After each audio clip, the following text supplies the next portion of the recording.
Inside New Orleans Sports with Eric Asher is the first place award winner of the 2015 New Orleans Press Club's Excellence in Journalism Award for the category of Best TV Sports Show.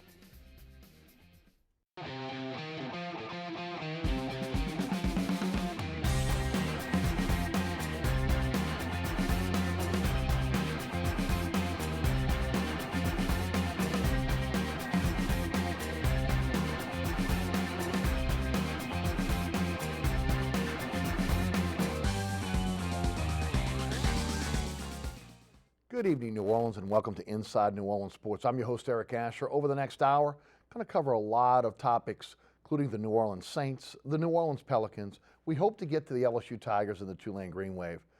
Tonight, unfortunately, our guests are running a little bit late, but we are expected to have Mike Triplett of ESPN and Brett Martel of the Associated Press. Both those guys coming from Saints camp. There was a press conference today with Mickey Loomis, so we'll be able to give you an update on the press conference.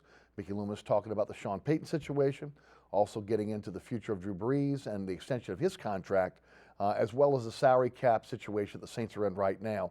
Even though he said in his press conference, and those guys will be able to comment on it when they get here, that he doesn't think the Saints are in dire straits when it comes to their salary cap. I guess we'll see when it's all said and done what the plan is for Mickey Loomis down the line when this comes to fruition. And I'm sure it's going to come to fruition pretty quickly, because Drew Brees has a bonus that's going to be coming up in early February. I believe it's about $11 million that he is going to have to be dealt with. Now, more than likely, when you look at that situation, Brees will get the $11 million plus, but obviously you want to be able to extend Brees for at least 3 to 4 more years, soften that cap hit of about $30 million this year. $20 million of that is his base salary.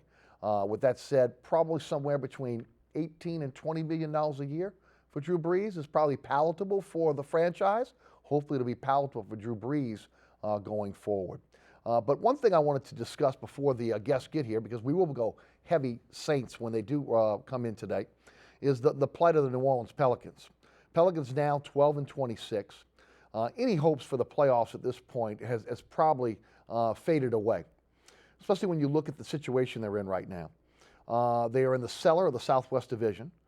They were beaten the other night by the Lakers, who again are in the cellars in the Western Conference. They are vying now for a lottery pick. And of course, you got a situation where Anthony Davis has come off of a little bit of an injury with a back contusion. The entire franchise, obviously pretty much for the most part, and you look at it, they were talking about continuity from day one.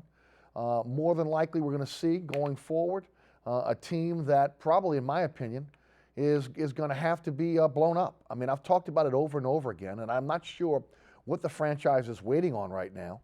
And when you look at where they are in terms of their record, when you look at the salary cap implications of what they have right now going, more than likely, the Pelicans are in a position now where, look, they can talk about January and February's schedule lightening up for them, but it would take a minor miracle for this team to be able to get on a hot streak and to be able to work its way back into playoff contention. Even though the West is upside down, even though things right now are not what we had expected them to be in the West, where traditionally the West has been pretty strong, the East has been pretty weak, it's kind of flip-flopped a bit. It just doesn't look good for the Pelicans. And if they are to reach the playoffs, again, if they are, and that is very doubtful when you look at the way this team is playing right now, one has to wonder, do you want to get your brains beat out by the Golden State Warriors or the San Antonio Spurs and be one and done much like they did last year? How much does that help the program going forward for this team? You've got expiring contracts of about $32 million for Ryan Anderson, Eric Gordon, Norris Cole, Perkins, G, and Babbitt. Probably on the open market right now, when you look at Anderson and Gordon, both of those guys would probably fetch at least younger players. And in the past, I've talked about maybe trying to be able to surround Anthony Davis with some veteran presence and maybe doing it through the trade. Even though I'm not trusting of Dell Demps, especially after, again, going into this season with this team intact, talking about continuity, new system, new situation with the coach, but yet the same old players that, by the way, Monty Williams got a tremendous amount out of last year. We have to obviously start looking at what will the Pelicans do in the future. More than likely, we have to be in a situation now, in my opinion, where they have to start making some moves. And instead of going after the veteran guys with maybe a few years left on their deal, maybe the Pelicans go a little bit away from what they've done in the past and try to skew a little bit younger. It'll be interesting to see what's going to happen over the next few weeks. I've been told that Dell Demps has been in Europe scouting players, which again is mind-boggling to me at this point. When you've got a sinking ship, I mean, who is he scouting players for? His next job at this point? The Pelicans are in trouble. There's been a lot of talk that Joe Dumars may be coming on board. We've been hearing that for over a year now. But somebody's got to save this sinking ship. The fan base is waning. Over 15,000 season tickets were sold, and now you have to wonder if ultimately the Pelicans are going to be able to get attract those people back to the stands if they don't either start winning, which is doubtful, or make some moves to surround Anthony Davis with a team that can contend. We're going to take a quick break. We come back. Our guests will be joining us, Brett Martel and Mike Triplett. I'm your host, Eric Asher. You're watching Inside New Orleans Sports. Name's Reggie. Just recently, my wife and I took in her sister's children. Now, we already had 4, so I went from becoming a family man to a man with a bigger family. Now, you can't eat love, so I don't know how I'm gonna feed them tonight. How was that, Rich? I think I look more like Denzel. That's cold, man. Play a role in ending hunger. Visit feedingamerica.org/hunger and find your local food bank. Packers. Viking. Packers. Viking. Viking. Red state, blue state, vegan. Carnivore. We come from different places. Uptown. Downtown. Optimist. We come to different conclusions. Half empty. Half full. But when we live united, we create real, lasting change in the building blocks of life. The education, income, and health of our communities, Live. our families, United. even the person next to us. Live united. Real change won't happen without you. So give, advocate, volunteer, live united. Sign up at liveunited.org. You're watching WLAE, New Orleans Public Television. Find us on Cox Channel 14, Charter Channel 11 and 711, AT&T Channel 32 and 1032, Dish TV, DirecTV, and over-the-air broadcast on Channel 32. Know what? What? Since I got adopted, I've learned a lot about these humans. I know. I mean, check out these two. It's Flirt City over here. Yeah, I noticed that. It looks like my human is definitely into your human. Oh, look! I think she's getting his number. Nice. Your human's got some sweet moves. Takes after his dog. Oh, look, they're doing that thing where they put their arms around each other. She kicked up a leg. It's like in the movies. That's awesome. Looks like we're gonna be hanging out a little bit more. Hi, we're Ola High, and you're watching WLAE-TV.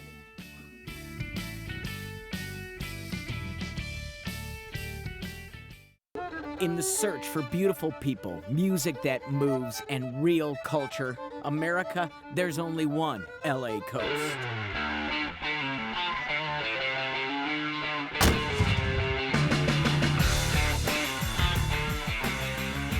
Go Coast, Louisiana delivers the treasures of the Gulf, fresh to you. I think we need a bigger boat. Sundays at 8:30 p.m. on LAE. Welcome back to Inside New Orleans Sports. Thank gosh I do a monologue every day, huh, folks? On radio? Yeah, we do that all the time. We can roll with it with no problem. Our guests tonight, great panel. We've had them before. Both guys intricately involved in what's happening in the sports world here, especially with the New Orleans Saints. From the Associated Press, Brett Martel joins us. From ESPN, Mike Triplett joins us. Gentlemen, thanks for being with us tonight. Always like to start off letting the folks know a little bit about what you're involved in. Brett, why don't you take it first? Sure. AP is a worldwide news agency based in New York with bureaus all over the country and around the world, including one in New Orleans where I'm based. And my responsibility is all the major sporting events that happen and sports beats, I guess, that happen in the state, be it LSU, the Pelicans, or the Saints. And Mike, welcome back. Good to see you. Good example today with Brett. Yeah. Mickey Loomis's press conference, immediately afterward, he's getting on the phone and doing the Archie Manning Award conference call in the room. And of course, Lewis and Neal. If it was like an LSU basketball game, he'd probably be rushing It would be Ben Simmons and Lewis Neal sticking around. You knew that as well. I was at LSU last night. For the game, which, again, big win for the Tigers last night. They really needed to win that game, especially after what happened in non-conference. Hopefully they're catching a little bit of fire here. Be nice to see some local teams in the tournament. You know a little bit about the tournament coming from Iowa. Y'all are always in the tournament, right? Every once in a while. Yeah, we were in the we're almost in the football tournament this year. No doubt. Mike, welcome back. Tell the folks a little bit about ESPN. Yeah, ESPN, also a worldwide news agency, but I'm all Saints all the time. The NFL obviously is that kind of beast, and ESPN started that. Hopefully people realize that now, but it's my third year now where they have a reporter covering every NFL team full time for ESPN. So I mean, obviously you get the national coverage, but obviously that localized coverage. Hopefully people enjoy that aspect. Well, both of you guys do a fantastic job, and I love reading both of you guys' stuff. Mike, let me start with you. Mickey Loomis has a press conference today, his end of the year press conference. First of all, maybe a little synopsis of what was talked about. I think one of the first issues was he addressed the Sean Payton issue. Well, even he addressed Drew Brees before Sean Payton. And kind of, I mean, I think we all knew Drew Brees wasn't going anywhere or expected that, but he made that as clear as he could. He said, he even laughed as he said it, Drew Brees is our quarterback this year. That's no doubt. Whether or not he gets an extension, whether that becomes complicated, that all remains to be seen. But they are not looking to replace the quarterback this year, despite his age, despite their salary cap figure. And nor should they. Right. And the other one was Sean Payton. And the way I wrote it is I think Loomis was very much like Payton last week. He didn't give that firm, no, nothing ever happened. Yes. But I think somebody said, well, how seriously did you consider compensation? And he goes, not really. And not really. And I mean, I think that's kind of how it ended up being. Maybe all year long, Payton was, at the end of the year, I might consider what's out there. And maybe Payton looked at what's out there. And maybe the Saints thought, well, we'll see what other teams are willing to pay. But it didn't really ever get very far. Even if both of them were entertaining the idea, it didn't get very far. And by Wednesday of last week, they were, I said, renewed their vows. They were all in again. And boy, Payton last week and Loomis today, so energized, so comfortable, so optimistic, so excited going forward. Huge difference from these season wrap-up press conferences a year ago. Even though the team was 7-9 both years, boy, they feel like they're pointing in the right direction now. Brett, any talk about potholes and crawfish balls and waiters with today's press conference? No, not really. I mean, Mickey said that he never called anyone or wasn't called by anybody, at least directly, about releasing Sean Payton from his contract in exchange for picks or whatever. But my experience as a GMs in major professional sports, not just football, they're always kind of interested in knowing exactly what their assets are worth. And so even if they have no strong feeling about making a move with somebody that they currently have, they always want to listen, or at least have their assistants listen, or have some kind of proxy understand what their assets are worth. I'm sure that Mickey, being an accountant especially, or having an accounting background, would be interested in knowing, what exactly does the rest of the league think my coach is worth right now? Yeah. Mike, do you buy into this last 2 weeks? We were never shopping Sean. Sean never wanted to go elsewhere. What's your take on that? Yeah, I mean, like I said, there's clearly something different this year. I mean, I think Payton even referenced it as being back, or saying, and he texted Brees and let him know of his decision. I mean, there was some thinking that went on. I don't know if thinking means negotiating. I don't know if negotiating means down to the wire negotiating, or I don't know if he finally took a minute on Monday, waited to see what jobs were open, and Indy didn't open. And the LA Chargers didn't open, and the Cowboys never opened, and maybe he thought there's nothing out there that's better than the Saints. But I do think that whether he thought about it for months or days or hours, I think he came to the conclusion that there wasn't a better job out there for him right now than the Saints job. I don't know if it was relief to finally make that decision, or to finally get past everything, but there was something very genuine about Payton's emotion at that press conference, I think, and I think he's definitely committed, if not even recommitted, further committed and energized to coaching this team for now a second decade. Did you feel that Payton came off very genuine last week? Well, I thought for the most part, he can be tough to read. And he did seem, in many respects, genuinely excited to be able to definitively say, what he wanted to do. And I think that would be normal for anybody who is at a period in their career where they have to take stock about where they're going, what they're doing, and then to kind of be at peace with the decision of what's in your immediate future, I think can be settling. You know, other people who watched it on TV, for example, I mean, you know, we've covered Sean, both of us, for 10 years, and we had our own impressions, but other people have said to me that they thought Sean deserved an Academy Award. So I was among those, but go ahead.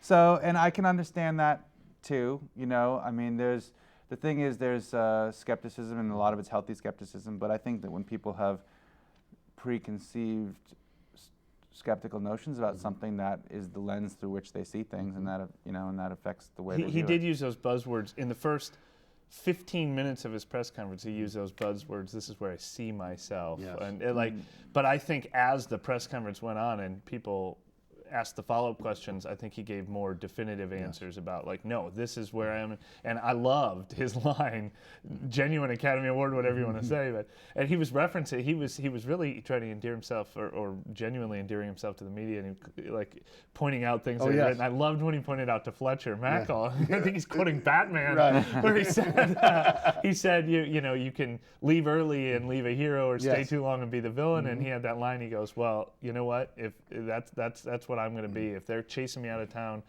with pitchforks as a villain, that's how long I'm staying here. And so by then, that statement was not a, this is where I see myself. That was a, you know, at least for a year, he's not going anywhere. Right. You know, guys, first of all, I think we all would agree, this is a better organization with a focused Sean Payton. Am I right? Yeah, sure. Than maybe going to an unknown coach, whoever that may have been. Oh, yeah, that was the best possible result. This is the best committed Sean Payton. No doubt about it. Are we to dismiss all these splash reports? I mean, you know, I've said it on the radio show, I've said it on this show. I know maybe some of the fans want to dismiss it, but these are professional journalists. Yeah. And they are paid for their contacts. They are paid to break stories. Are we to dismiss every splash report that's come out since September? Well, if you follow these particular reports, the first one came from ESPN, and it was Adam Schefter, who's very good, reporting that other teams will inquire about Payton after the season. They're looking at the situation. 10 years, another losing season, they're going to kick the tires on him. All right? And that still was true. There were teams definitely reported as having interest in Sean Payton. Later, as the story kept getting legs, you started hearing, Sean Payton may be open to the idea. The Saints may be open to the idea. They were less definitive, you know, those reports. There was never any strong report of Payton's gone. There's an irreparable rift in the Saints organization. And, you know, there was, and I think, like I said, just from reading the tea leaves and watching the press conference unfold Wednesday, I think they were open to the idea. But I don't think anyone ever definitively said, maybe a couple reports said he's gone. Yes. Certainly not a lot of strong reporting saying he's gone. Some saying he may explore his opportunities. And like I said, who knows if the Dallas job had come open. We know the ties he has to that organization and that city. Who knows if the Giants aggressively came after Sean Payton, how he would feel about the Giants. But I don't think, in the end, I don't think the jobs that were open were ones that came close to pulling him away. What's your take on the splash reports, whether they're believable or not? Well, I do think that different outlets, media outlets, have different news standards, for one thing. Like the AP is a traditional news agency in terms of, like, covering war and the White House and everything like that. And there are other, you know, say the NFL Network, for example, has a pure entertainment standard. They have no tradition of news reporting at all. I mean, the NFL Network itself isn't even that old. And there are certain journalists who have carved out a niche in speculative reports. It's informed speculation. I would say that no one's making anything up. The question is, are they repeating things that people outside of the organization who have an agenda and believe that they can move that agenda through the media are saying, as opposed to, you know, really, I mean, it's a highly competitive thing. And frankly, I think that readers and listeners and viewers just need to look at the wording carefully.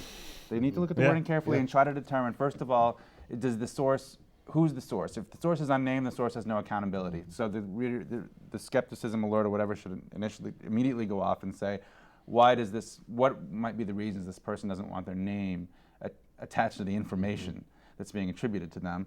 And the second thing is, just whether,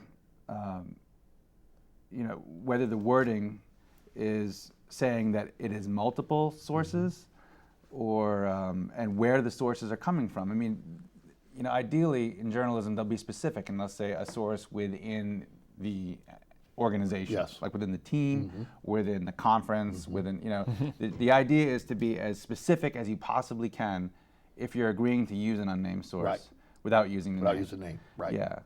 It just really depends on how nervous they are. And so if they're incredibly nervous about it, and it's not a situation where someone can be fired. It's one thing if you're talking to someone about classified documents in the CIA or something. We're talking about football. Yes. Right? So I think that the viewers need to understand the different niches that different media outlets have, and they need to carefully look at the wording and then figure out over time the lens through which to look at those reports. I guess the next question for Sean Payton is, since he wants to finish his career here in New Orleans, is the possibility of an extension. Is it in the best interest of the organization to give an extension after 2 losing seasons? Should you put him on a little bit of a hot seat this year? Do you want to make, with an extension normally comes a little bit of a raise? I mean, he's already at about $8.5 million. Do you give a raise to a guy who's had 2 losing seasons back to back, no matter how great of a coach you think he is, no matter how much he does for the organization? Mike, what direction do you think this team goes? Well, yeah, that's interesting. I don't know. I wouldn't think that there'd be an urgency to do an extension with a raise right now. I also don't think he should necessarily be on the hot seat right now. I think if this team had trended for multiple years the way it was trending last year, they're tuning him out. He's losing the locker room. His message has gotten old. Those are sort of cliche things, but I think those were things that did start to happen in 2014.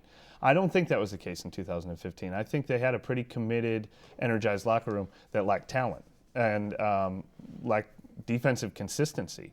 But boy, they trade away all these offensive parts, trusting that Sean Payton's offense will get it done again, and sure enough, they did. Yes. I wouldn't be surprised if they came to an extension now, especially after the talks that they had. I think if Sean Payton was considering his other options, the Saints were probably considering their other options, and they probably didn't like the landscape of, do we want to be out there? Who are the coaches that got hired today? All unknown commodities. You don't know what you're going to get out of them. It's not like they have an obvious candidate who is ready to take over, who's been being groomed to take over for Sean Payton. So I think these two fit each other pretty well, and I think this last year was sort of a promising sign. But you're right, the ultimate judge will be this year. Yes. Are we seeing further progress, or are we seeing a team that's sort of swimming upstream? Your thoughts, Brad? Well, Mickey did say definitively today that he thought that this 7-9 felt different than last year's 7-9, and I think it was because of the way they perceived the character in the locker room, and the way the team kind of persevered through the tough times and ended up finishing with relatively good, last 4 weeks, and the promise that a lot of young players have showed. Because let's face it, a lot of players don't really hit their stride until second, third, fourth year in the league. Sure. Some of them, earlier than others, and so they do have some promising young players who could become pretty good. And the other thing is, I think most people, no matter what their profession is, can think of stretches of months or a year where they were not the ideal vision of themselves because of various things going on in their life. They just didn't have it. It happens. And it could have that could have conceivably happened to Payton in 2014, and caused certain players. I mean, these players, they are highly skilled professionals, and there's a lot of money at stake, and they're very sensitive.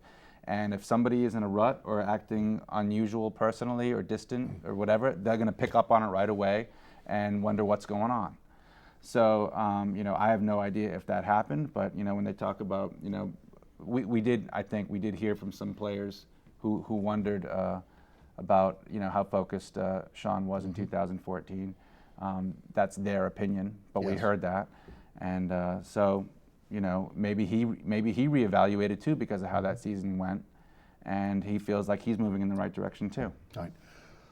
Mickey Loomis addressed the so-called riff that Jay Glazer reported. Normally when Glazer reports something, a lot of people believe it's gospel because of his relationship with Sean Payton. Would you elaborate on that for us? Yeah, now, Glazer did not use the word riff, to be fair, Sure. but he said that they needed to lock themselves in a room and hash some things out. Right. And that came on the heels of others saying that Payton might want more power and might want Loomis to be How much more power lesser could role. he Exactly. really get, though? And I never, those were some of the reports that didn't ring true to me. You know, fans are supposed to sift through, as reporters were supposed to, you know, which ones sound really, really informed. And that never really made a lot of sense to me, that's what the end result was going to be. But, you know, Mickey, that was another one where Mickey was like, they know Jay very well, both Mickey and Sean Payton, and he goes, but he said that was a little overblown, you know, and he goes, but there was some of that. He said, but we kind of have to do that every year when we have, I mean, they usually lock themselves in a room for 2 days after every season. He said, and both him and Sean said this when asked about that, we don't agree on everything. And we both always want to win every argument. And that's true. And speaking of something that you last 10 years together, you know, they can probably wear on each other when they have arguments. And when decisions start going wrong, then, you know, okay, who thought this was a good idea to sign Browner and Spiller and pay that much for Bird and pay that much for Gillette? Maybe that does lead to tensions when decisions start going wrong. But again, as I said, it sounds like they renewed their vows. It sounds like we're now going on 11 years knowing that these two have coexisted together pretty well in a position where there's likely to be, look at the dysfunction around the league between some GMs and coaches who can't last 3 years together. Right. So it's kind of like a marriage, and there's probably been highs and lows, but right now they both seem to share a common vision for the team. Your take? Well, I think that it was appropriate for Mike to use the metaphor of renewing their vows. I mean, I would say that, you know, Mickey and Sean's significant others are probably jealous of how much time Mickey and Sean have to spend together. And look, anyone who's in a marriage would know that. I mean, think of all the times that the spouses have a debate about, you know, a financial decision, and if that doesn't turn out well, what kind of stress that can put on a relationship, you know. So I can imagine that when these guys are making major decisions, financial decisions that affect both of their career paths or their record of success, and it doesn't go well, it puts a lot of stress on their relationship too, and it requires them to work through it. You know, they may not need a counselor or therapist, but they need to get together and deal with it. So I do think that when they say that they have disagreements and arguments, that really is. That is believable. Well, that's healthy. That's honestly, especially when you're talking about a multi-billion-dollar organization. It's healthy to have these type of arguments between people that are involved in bringing personnel in and out. You guys mentioned briefly the Breeze situation, and I'm curious because I think most of us believe that Breeze will not play under his current contract this upcoming year with a $30 million cap hit. Brett, do you think that there will be an extension in line? And if you do, how long do you think that extension will be? 3, 4 years? What do you think the average will be? Will it be somewhere around $20 million a year for Breeze? You know, that's a tough call, but I would say that either 3 or 4 years in the range of $20 million would be perfectly reasonable. I mean, there are quarterbacks who are making more than Breeze now that aren't quite as productive as he is, and. You know, at 37, not only did he really not, I mean, he did get hurt twice, but pretty much played through the injuries and still had an elite season. He is a health nut, and, you know, I think that it's reasonable to believe he has 3 good seasons left. You know, he may not, but it's reasonable to believe he does. So he's willing, he said he's absolutely willing to negotiate. He does have an agent who's known for getting the maximum in these situations. You know, he doesn't have Tom Brady's agent, and he's not Tom Brady. So if people want to compare him to the hometown discount that Tom Brady took, that may not be germane here. So, but the pressure is going to be on him for that hometown discount. It's a cloud that he's had to deal with. Right, and I think that he does worry about his image, and he does want to win, and he has the holistic view of his career. You know, when it comes to endorsements and everything that he's going to be able to do politically and business-wise after football. To know that his reputation the people remember things, and his reputation will matter long after his playing days are done. Yeah, it's really interesting. I'm fascinated to see how that plays out because Brees, and I thought this in 2012. It seems like the ideal candidate to say 16 million's enough for what, you know what I mean? But he has Tom Condon as an agent, as Brett pointed out, who represents half the power quarterbacks in the league, and that's not how agents like to do business. And Brees is a union guy. Yeah, I mean, that is not in the union's best interest to have guys start taking hometown discounts because then the next guy has to take a hometown discount. I think what Brady did is such a one-off. I mean, just like Peyton Manning must love Drew Brees for playing through his torn plantar fascia. Right. And Brees and all the other quarterbacks must say, thanks a lot, Tom. But that's not the norm, and I don't think Brees should be expected to do it. I wouldn't be shocked if he took some sort of discount.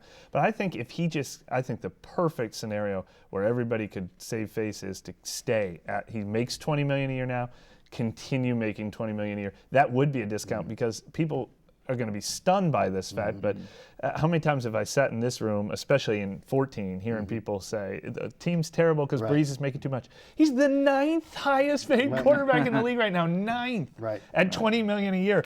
Flacco, Kaepernick, Eli Manning, Phillip Rivers, Roethlisberger, Cam Newton. 20 million is chump change all of a sudden at the quarterback position. So he'd be taking a hometown discount even at 20 million. Yeah, and the Saints passing offense ranked where? Yeah, and he led the league in passing despite missing a game. And guys, you know, I've never bought into that. You know, again, if you're going to have a quarterback that is going to be one of the elite quarterbacks in the league, in my opinion, you've got to hit on the draft, which they haven't done. And you've got to hit on free agency. You know, you can't be in a situation where it's bust after bust after bust for free agency and then rewarding the wrong guys on your team with extensions. You know, that's where the problem been. The problem's never been Brees, right? Right. No, the problem's never been Brees. He's been probably he's been the marquee player and the one thing arguably making them as competitive as they have been, even in the bad seasons. Yeah, there's no doubt. And from a salary standpoint, yes, it's a lot of money, but again, if you're hitting on those other facets, then you don't have the salary cap. That's what quarterbacks cost. Right. That's what the salary cap isn't $150 million. Right. When you have a good quarterback, you pay him his $20 million. Then the salary cap is what you have to work with after that. Nobody wants to be diving. We talked about the coaching pool. Do you want to dive into that quarterback pool? Who you drafting this year? What free agent are you signing? Good luck. And that's what, again, Saints fans, I think, those that want to talk about Brees and his demise and too much money, man, take a look around the league. Okay, do you really want to get strapped with one of those quarterbacks? Or again, even trying to bring on a guy like Garrett Grayson and groom him as well, that's going to be a tough situation. What about the salary cap itself? Today, Loomis said that it's not a dire situation. That's what he said all the time. But yet, it really seems like a dire situation this year. Last year, they had to cut bait with obviously some seasoned veterans. They were able, in some cases, to be able to parlay that into draft choices. I've asked the question to our other panelists over the last couple of weeks. Can we see that again? Brett, what's your thought? Is it a dire situation with the cap? And could you see guys like Jari Evans, Zach Strief, others that have been here, mainstays here, maybe getting traded for a mid-round pick? Well, yeah, I don't know about mainstays being traded. That'll be an interesting thing to see. But really, I would say that it's probably... I mean, Mickey, it's in Mickey's interest to say it's not as dire as everyone says it is, and he might be right to some extent, but it's probably not as easy to handle as he made it sound either. But the thing is, if he acknowledges a dire salary cap situation, then in a sense he's doing what he hates to do, which is to show a card in his hand about what kind of restrictions the Saints will be faced with in dealing with free agency and et cetera. And I don't think he wants to do that. I think he wants every other team and everyone in general to know as little as they possibly can know about exactly what he's trying to do. Right. He just feels like that gives him an advantage. So. Can you add, Mike? It's no more dire than it's been each of the last 3 years. And actually, they almost were out of the woods until Junior Galette's situation that they had to eat. He's going to cost $12 million against their cap. They would be under the cap if that weren't the case. Well, that's not true. If he were still on the team, they wouldn't be under the cap. But that $12 million is big in dead money. But you use the word had to. They're going to have to. I can't really think of many situations where they had to cut anybody. They cut everybody they wanted to, and whether they deemed them expendable, they didn't have to cut Curtis Lofton and Pierre Thomas last year. They chose to. They decided that those guys weren't worth what they were making. I think if they were $20 million under the cap, they wouldn't have kept those guys because what the heck, we can afford to. All those decisions, and the proof is that each year that they cut 6 players, they go out and sign 3 more. Yes. And so that's where you can fault them.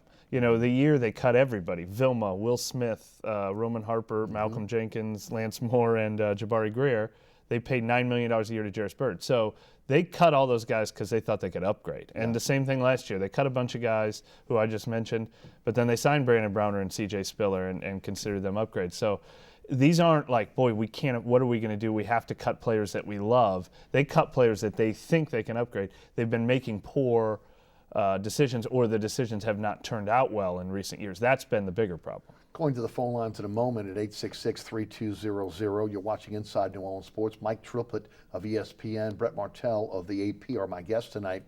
Guys, what about the additions to the coaching staff? I understand there was no confirmation today about that, but again, NFL circles, we're hearing that Dan Campbell will be brought on to coach the tight ends. Joe Lombardi will coach the quarterbacks, and Aaron Glenn will coach the defensive backs. Your thoughts? Yeah, two thoughts came to mind. First of all, they seem like very good fits. Dan Campbell seemed wanted around the league, so it seemed like a good get. I think that's going to include some reshuffling of the offensive staff. I think Dan Rauscher is going to stay on staff, but I think there will be some changes there. And Dan Campbell not only will be a good tight ends coach, but a fiery leader, as we saw when he took over as interim coach. Joe Lombardi, Mike knew was a seamless transition. He'll be a seamless transition back for the quarterbacks, although Garrett Grayson's development now is really important.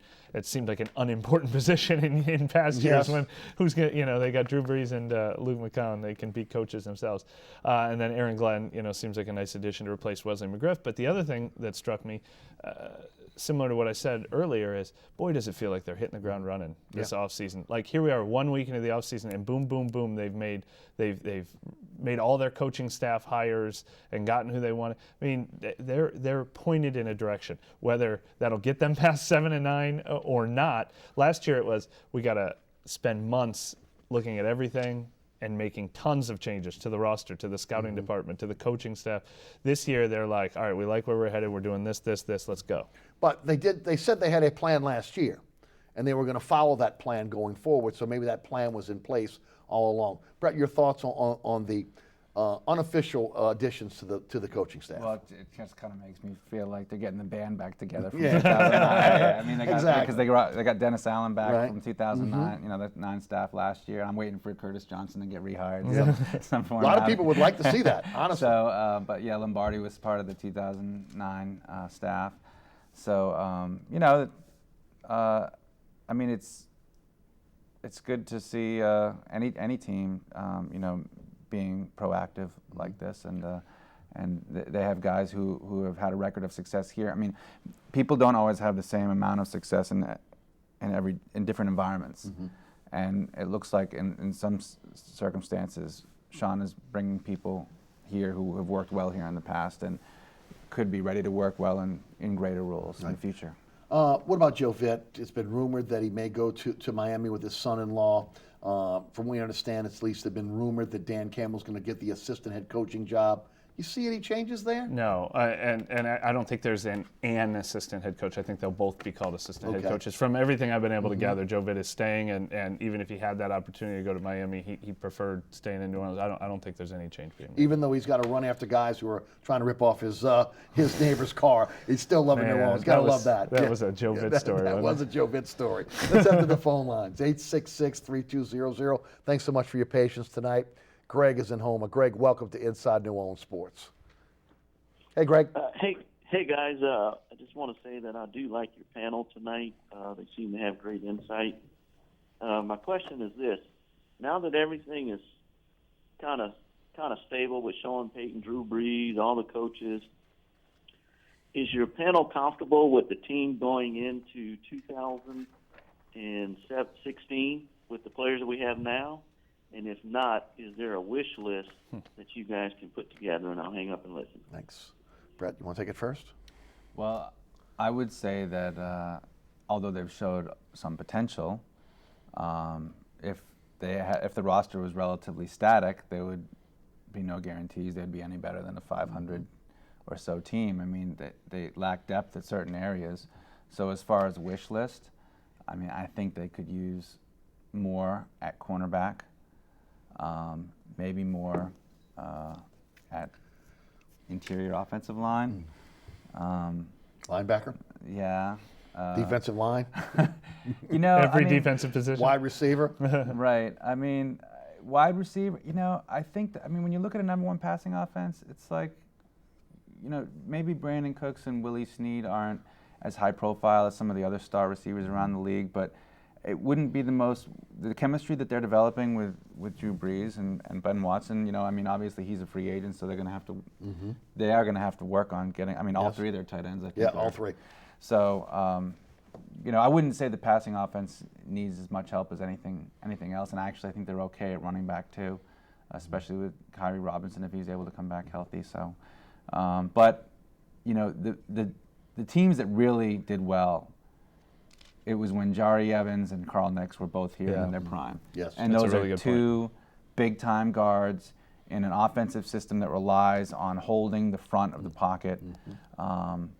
You know, steady, so that Brees has passing lanes, not being a taller quarterback and so forth, and so you know, maybe they could use another guard. They seem happy at tackle now, if Andrus Peat develops the way they want. So, well, I completely agree with Brett's point that I think one thing we've learned to appreciate in the last couple of years is the guard play was so good. In 09 and 11, I think that's what made him special, because Drew Brees is a great quarterback.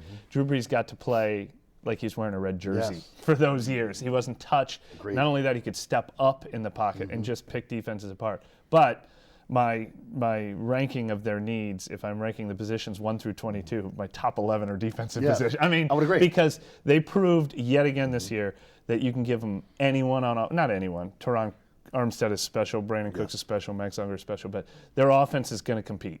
Their defense, what is going on? How did they get worse on defense? So my wish list would maybe be the Alabama and Clemson defenses. With that. Yeah, well, I mean, I'll tell you right now, as you're watching that championship game, I'm going right down the line going, he looked good in the same. I'll take him. Look good in the same uniform. Oh, there's no doubt about it. They had those teams combined on the defensive side.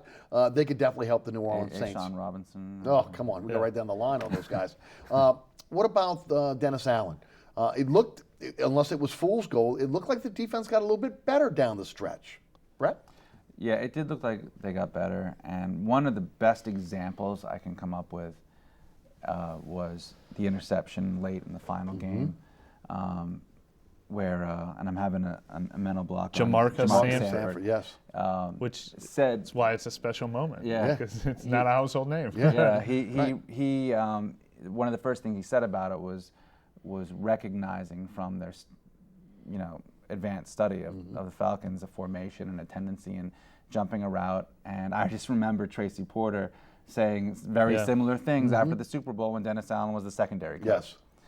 And I heard veterans on the Saints who have been around the league and been in the league for a long time, like Kevin Williams, talk about when Allen took over, a couple things. One is he is not afraid to tell players exactly what he thinks they're doing wrong, and that he's highly organized. And by reading between the lines, I took that to mean that they felt he was more organized than Rob Ryan was, and wasn't as much of a player's coach as Rob Ryan was. Yes. Doesn't mean Rob Ryan was wrong, it's just that's the difference.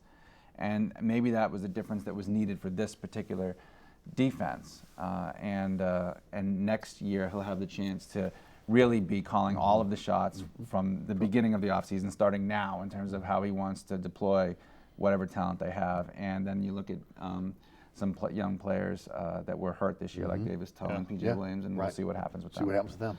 Mike, what could you add? I mean, I would have some optimism with Dennis Allen, though. It's amazing what curve we're grading him on now, because they did finish strong, and that included giving up 5 touchdowns to Cam Newton, 4 touchdowns to Matthew Stafford, and 4 touchdowns to Blake Bortles during their good stretch. So there's so many flaws, no matter who the coordinator is. And Dennis Allen was here the entire year, so his hands are, as he said, as dirty as anyone else's.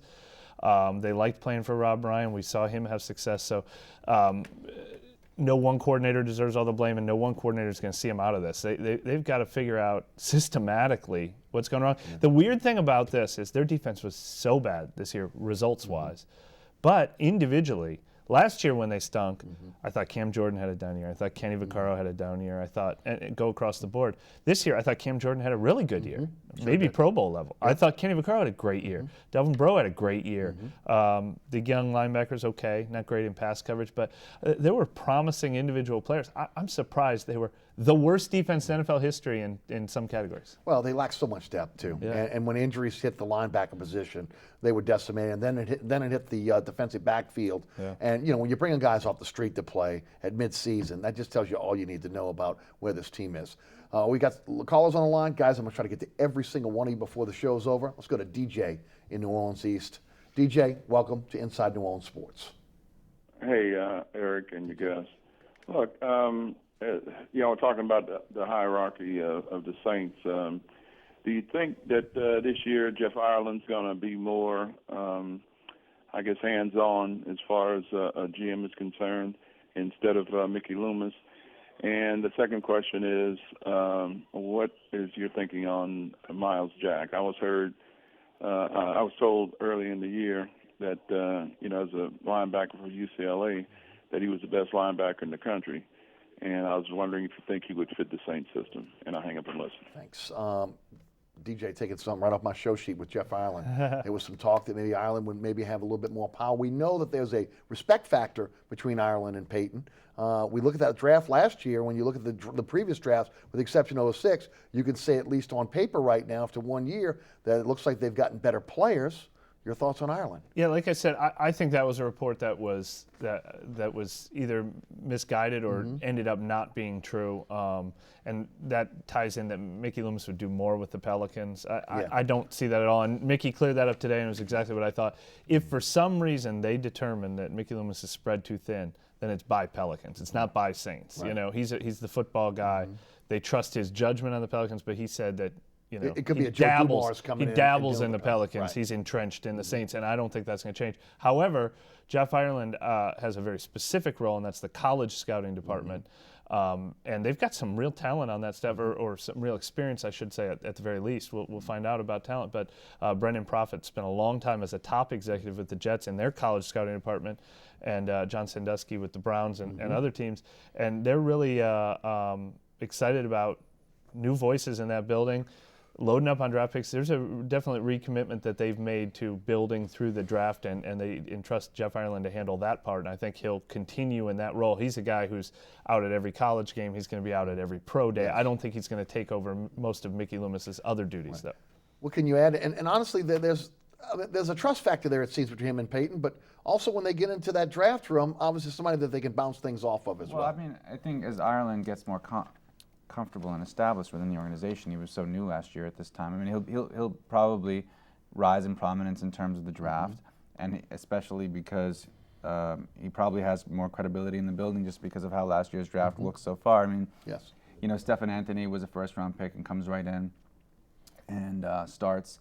And one of the reasons I think their defense struggled this year is because they had rookies who do what rookies do, which is whether it's Kikaha or Anthony. They vacillate between spectacular and just completely blowing a play. Right. The wrong gap, and it's like a huge play. Overrun, over pursuit, or whatever. So, but those guys clean that stuff up with experience. They have a lot of potential, especially Stephen Anthony. So, and Kikaha, his production might have been slowed by injury. I would agree with that. Half a season. So, guys, Miles Jack injured, which may have hurt his stock a little bit. Any thoughts there? Have you guys delved into the scouting of the college players yet? Yeah, I haven't dug too deep, but I know same thing with the Notre Dame linebacker who seems like a top pick, and then the Mississippi player who gets in trouble. It's funny, all these guys, if you did your top 10 a month ago, it looks different all of a sudden. But hey, like I said, defense, if they're a good defensive player, sign me up. I'm there with you. Brother's in Metairie. Brother, welcome to Inside New Orleans Sports. Hey, brother. How y'all guys doing tonight? Hey, brother. Great show, Eric, and I love both your guests tonight. And I want to ask a couple of things. Yesterday morning on the NFL radio station, they said they had a Cap Alice's on, and he was talking about, he's like for the whole league, okay? And they asked about 4 or 5 teams, okay? Well, one of the teams was the Saints. And he said that they're in better shape this year than they were last year. I want y'all's opinion on that. And Mel Kiper came out today. He's got the Saints picking Robinson, the guy from Alabama. I want y'all's opinion on that player. Y'all have a great night. Thank you. Cap in better shape than it was last year, in your opinion? The salary cap? Yes. It's really hard to know. I mean, just because of how close Mickey plays that. So, but I don't. It's less money on this date to Yes. trim off, and actually, if Breeze signs an extension, it's done already. Right. But They're at even. they're at even, yeah. But they have less work to do to get under the cap, but they have that dead money that is the biggest scar of all on the cap. Drew Brees' $30 million cap figure doesn't bother me one bit. That's how they chose to structure it. Absolutely. You know, they didn't pay the bills on him earlier. Right. They're paying the bills on him now. Dead money, a guy on your books that's not on your team, that's a problem. Yes. Yeah, because what could $12 million go towards in terms of probably 3 strong role players, at least, or two really good players at certain positions. And a little bit early for you guys to comment on Robinson, or do you have an opinion? I don't know if where was the LSU Alabama game? Did you ever cover him? Yeah. It's funny. There were 2 mock drafts that had 2 different Alabama yes. defensive tackles, but judging by the games I watch Alabama play, either one. We'll take either one. Either one. No doubt. Yeah. Mike is in New Orleans. Hey, Mike, welcome to Inside New Orleans Sports. Hey, Mike, you with us? Yeah, how you doing? Doing fine, Mike. I'm trying to do what the Saints are going to do with Donnell Ellerbe. Are they going to try to get another linebacker, or are they going to try to cut him? Thanks for the call. The one thing is he doesn't have a dead money cap hit if you were to move away from him. But when he was in the game, he was an effective player, as he's been in every place but maybe Miami, where the system didn't fit him. Brett? He did seem to really help the defense, and he missed 10 games, and he has a history of reliability issues. So I just think with him, it's not so much a matter of cut him or keep him, but whether based on what is the reasonable expectation of his reliability and how much you're willing to pay for that, and is he willing to accept that? Right. So that's really what it comes down to. I would agree with that. No question. That's the word we haven't used once today, and it's the number one method they've been using in recent years, pay cut. And he's the ultimate pay cut candidate. He's due $4.5 million, I think, something like that. He seems like a perfect candidate to. We like you. Right. You feel like a good fit here, but you got to play for half that much. He restructured last year for the Saints when that trade was made to be able to come to New Orleans. Yeah, he's got to compare his market value to what he'd make for the Saints, and I think if they agree on that, but I don't think there's any way he can come back at his current salary. But I think they probably both saw enough to say, well, let's see if we can work something out. Carl is in Slidell. Carl, welcome to Inside New Orleans Sports. Hey, Carl. How you doing, Eric? Hey, how you doing, Carl? Doing great. All right, man. And your guest. After you start the show, I'll be brief. I know it's almost quitting time, but you start the show off with the Pelicans. Yes. And I'm going to throw you guys a curveball because you've been talking Saints. But I have a new respect for Monty, like you stated earlier. He did wonders. And I was thinking, and I want you guys' opinion, I would have thought that Mark Jackson or Lionel Hollins or Mo Cheeks would have been a better fit because they're more of a half-court style of offense than Monty and than Gentry. No disrespect to Gentry. Sure. Because the style of play, I mean, the personnel that we got, gentlemen, is a half-court type of personnel. Then that fast-paced Gentry is like a Dan Tony with Phoenix and the Lakers up and down. And we don't have the personnel to fit that type of scheme. And I think it's taking wear and tear on Davis. I've never seen Davis, for a young guy, to get hurt, so much. I think that was a lack of on Demps. I hate to, trash on Demps all the time, but this man needs to go. But anyway, I would like you guys' opinion on my comments on the coach that we had. But no disrespect, but I think like a Mark Jackson would have been a better fit. and the style of play. Thank All you. right, Eric. Good Thank you, show pal. as usual. Appreciate David. it, my man. Brett, you cover the Pelicans. You do not. Well, yeah, I will make one comment. That was the most respectful criticism I've ever heard. He needs to follow me on Twitter. I've never heard anyone make criticism so politely. Yeah, well, Mike did go to a game last week. I didn't he? did, And unfortunately. I didn't see a lot of quality. Well, not a lot of. The problem is you'll see a lot of effort. Yeah. That's the main problem. Yeah, it's. I think that Monty, in retrospect, Monty's system, in particular, I think suited the strengths of Tyreek Evans better than the current system. Agreed. And that's an issue where they're struggling a little bit because in order to run Gentry's system, you really need a guard play that's more like Stephen Curry or Chris Paul. Yes. Which is a guard that really is an adept passer. Knows where everybody's supposed to be, knows everybody's assignments, can point everybody in the right direction, move the ball, get the ball moving around, and then if they have to get it back late clock, can hit a jumper. Agreed. And that's not Evans' strengths, and Evans is Evans is a stud at what he does well. Oh, no doubt. And I think that they're kind of trying to figure that out. And Gentry has had some bad luck with injuries, and Monty had the benefit last year too of Quincy Pondexter being mostly healthy and playing pretty good defense and making a clutch perimeter shot every now and then. I never felt that the team fit the system that was being put in place. You need a team that's in great shape. You have a team that's predisposed to injury. We've seen that. You have a team that again is more adapt to the half court rather than the full court game, which is the wide open game that Gentry would like to have out there. And that's why I said in my monologue today, I really think that they're going to have to take a hard look at every facet of this team and start to build for the future. And you may have to blow up some guys that maybe you thought were going to be cornerstones for you that are not going to be. Because again, next year, Anthony Davis will cost 25% against the cap.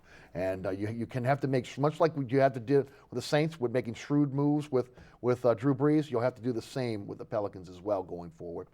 Mike Triplett of ESPN, Brett Martel, the Associated Press, thanks so much for being on our panel tonight on Inside New Orleans Sports. Thanks so much for tuning in. Remember, there's a rebroadcast of this program each and every Friday night right here on WLAE at 10 p.m. Also on Pelican Sports Television in the New Orleans, Baton Rouge, and Lafayette markets at 9 p.m. Make sure you check us out. You can catch me on the radio, 990 a.m. WGSO, 11 a.m. until 1 p.m. weekdays. You can also listen live, download the podcast at ericasher.com, and the TuneIn Radio app is a great app to be able to take my show with you everywhere. Again, special thanks to our WLAE production staff, including Ron Yeager, Jim Dotson, Donovan Joseph, Kenny Juneau, Naila Jones, and of course my director, William Hill. And of course, a great job by our panel tonight, Mike Triplett of ESPN and Brett Martel of the Associated Press. Thanks so much for watching Inside New Orleans Sports. I'll see you right back here next Thursday night, 6 p.m. Have a great evening.